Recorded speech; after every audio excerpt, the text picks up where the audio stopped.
সম্পদ থাকার পরেও কাদের উপর কোরবানি ওয়াজিব নয়। সম্মানিত বন্ধুগণ, কোরবানি একটি আত্মিক এবং মানসিক একটি ইবাদত। আল্লাহ সুবহানাহু ওয়া তাআলা কোরবানিটা সবার উপর ফরজ করেনি। অনেকের সম্পদ থাকার পরেও কোরবানি কবুল হবে, ফরজ হবে না। এটা শুনতে অনেকটা কেমন লাগে।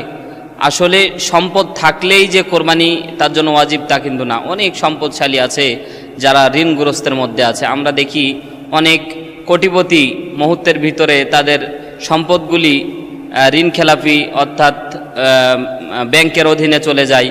অনেক কোটিপতি আছে যাদের ঋণে জর্জরিত, তাদের উপর কোরবানি আল্লাহ সুবহানাহু ওয়া তাআলা ফরজ করেনি।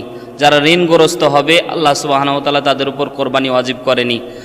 যারা অমুসলিম তাদের উপর কোরবানি ওয়াজিব নয়। যারা ঋণগ্রস্ত থাকবে তাদের উপর কোরবানি ওয়াজিব নয়। অর্থাৎ বালেগ হওয়া, নেশাব পরিমাণ সম্পদের মালিক হওয়া, মুসলিম হওয়া এবং মুকিম হওয়া, এই শর্তগুলি যার মাঝে থাকবে তাদের উপর কোরবানি ফরজ। আর যে সকল ধনাঢ্য ব্যক্তি হওয়ার পরেও যারা ঋণগ্রস্তের মধ্যে থাকবে তাদের উপর কোরবানি ওয়াজিব নয়।